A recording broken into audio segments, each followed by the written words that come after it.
You know, when I was in Italy, I realized how I left everything behind in 2025. And because it was really the first time ever in my life that I decided to choose myself. Hello, big people pleaser. Doing things for people, overgiving and everything. And when I was in Italy, I was just, by myself anyways and walking so much that when I walk, I reflect a lot, consciously and unconsciously. And the topic of friendships came about. And I really asked myself, putain, en fait, we should have contracts with our friends.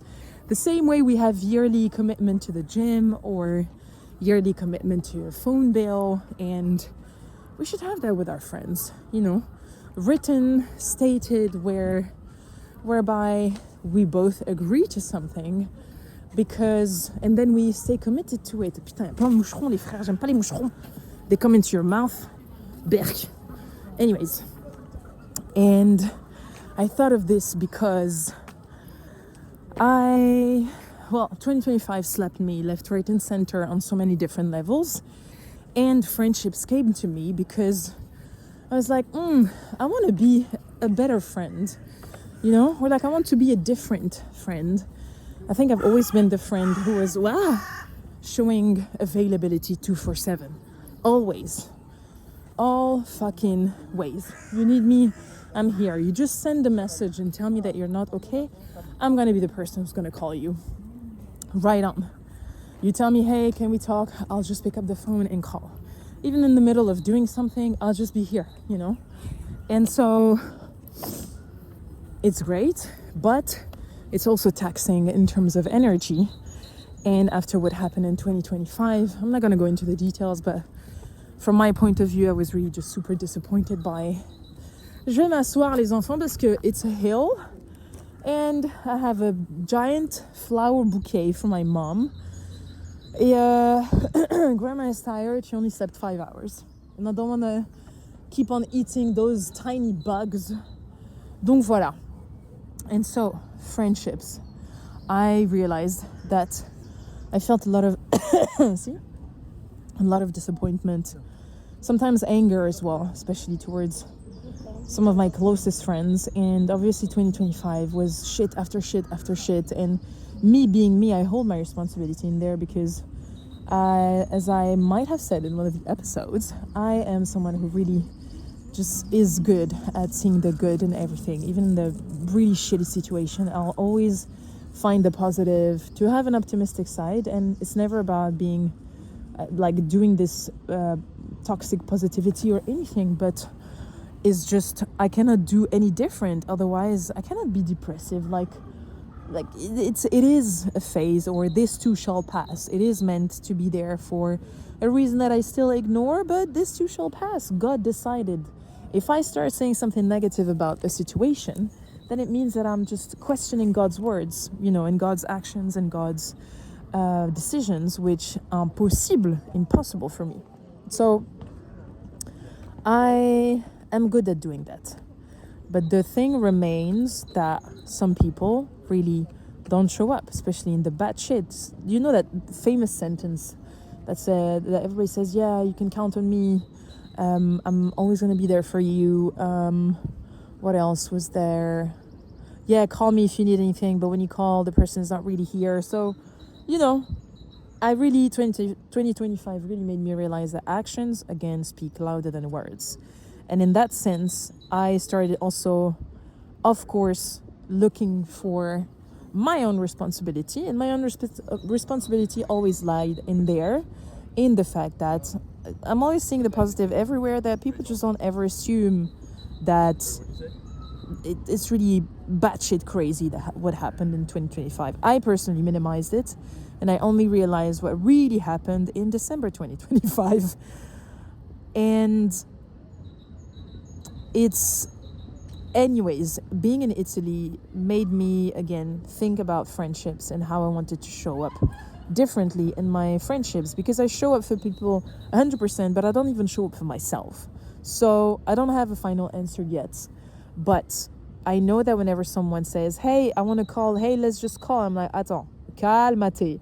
Or when someone calls, I don't have to pick up the phone right away, And it's also, if people really need to talk, they're going to send a message, or it's like, see this gray zone. Even I saying it out loud, I'm like, yeah, but this is an assumption, and assumptions kill, which means that let's just go back to contracts. Let's just go back to saying out loud what it is that we want to contribute in a friendship, what it is that we don't want to contribute in a friendship, what it is that we are not necessarily expecting, but what it is that we need, for a good friendship to work, what it is that we need. I know personally calling me every other day for 3 hours doesn't work. Genre, I don't have 3 hours for anyone.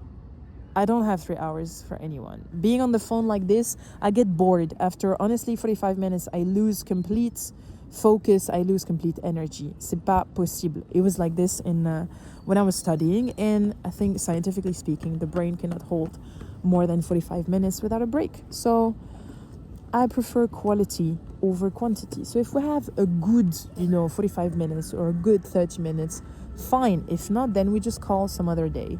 But that, for me, doesn't do.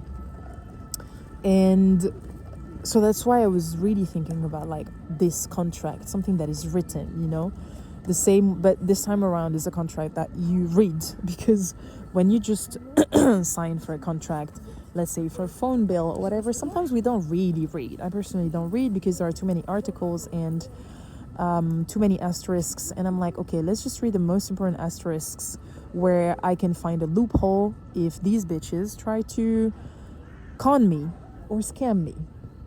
But I did think about this contract because, for these reasons, obviously, and because of what happened in 2025, and also to hold myself accountable for what it is that I can provide and what it is that I cannot, because I am still recovering from being a people pleaser and from being so caring that, I just go above and beyond.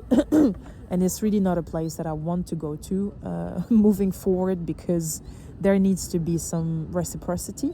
This cannot be something that is just like a one-way situation. And I feel like I've had that a lot in so many of my relationships and so many of my friendships, because nothing has been clarified. That's why, again, this idea and this notion of a contract. And I think I find it cool to have like a sort of document where we both sign, and you make it a sort of a ritual, and you know where you stand. The same way you know where you stand with work, with your manager, with your superior, with whatever. You know where you stand also with your friends. And I have no idea yet how I want to do that, but I know I've initiated the conversation with one of my friends as well. Ah oui, that was the second point. Because we evolve as human beings. We fucking evolve. We fucking change. To all the people I haven't been in touch with over 2025 because it was a fucking survival year and I didn't have energy, I realized that I have changed so much, and I realized that they might have changed as well. I hope, and I know everybody changes anyways. There are micro changes, I'm pretty sure that there is indeed a core that doesn't really move a lot, but there is also a lot of things that force you to change. Like when you have death, anyways, something happens. You're never the same person again. And I really feel that personally. I'm not the person that I was before, so there are different needs, there are different sort of conditions also. And the same goes with anybody else. And it was the same with my mom when I returned back to where I grew up. It was like, yeah, but she said that to me last time, where she was just so shocked to see me the way she saw me when I arrived in June. Like, I have a picture that really just, what's it called? That really just sums up my whole being, my whole state, my whole physical, emotional, spiritual level of energy, a soul in one picture.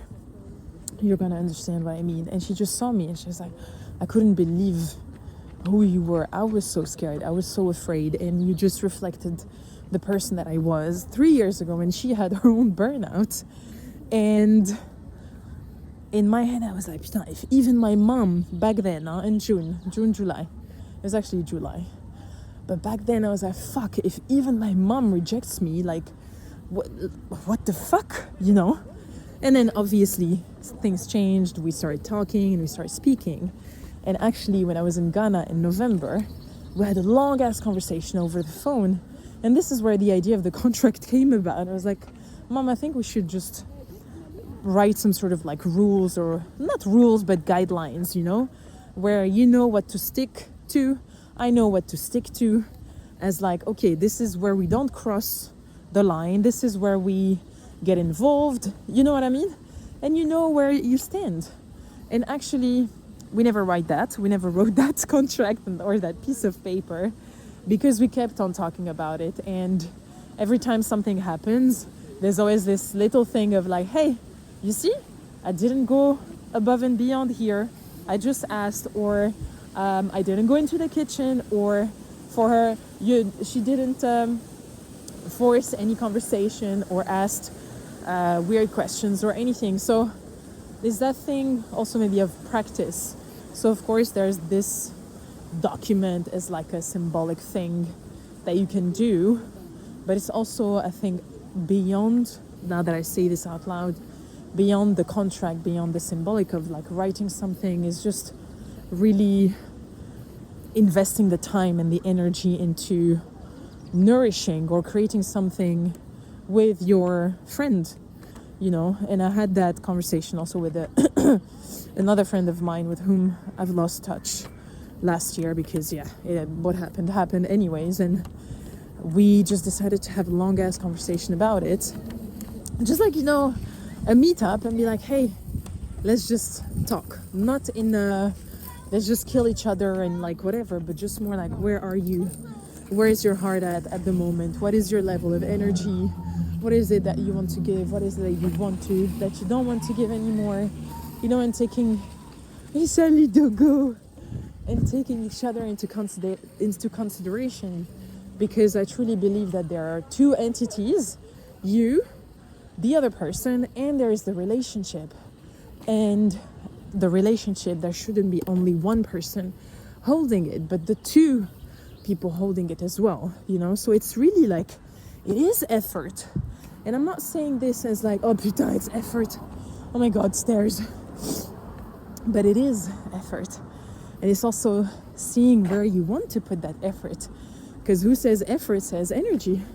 So you're gonna put energy and effort into that relationship, or you won't, but at least you will have had that conversation and you know where to stand. If the person is putting 40, you should equally put 40. You shouldn't put 60. If the person is putting 30, you put 30. If the person is putting 100, you put 100. And you know that both of you are equal, you know. Donc voilà, those were my... there was such a rude cut. Like, franchement, if I was a DJ, that would be like, I would kill the party with that stop, with that cut. But yeah, I'm just thinking about the person really that I want to become. And I think that before saying anything about, oh, I want better relationship or I want better friendships, I think we should always look at how we are, who we are, what we're doing in the current state of affairs, and what we're not doing, what it is that we're really wanting to do in the future, wanting to improve, wanting to contribute or not, and be like super honest about that. You know, just like my example earlier of like phone calls, I don't want to call every other fucking day. You know, I don't want to. Ça me bouffe de l'énergie. It takes so much of my time, so much of my space. Salut bébé. Salut toi. Oh, il veut les fleurs. He wanted the flowers. The dog wanted the flowers, not me. Yeah, I had to cut because the SAMU ambulance service in Paris were making a lot of noise, and I wanted to spare you that, guys.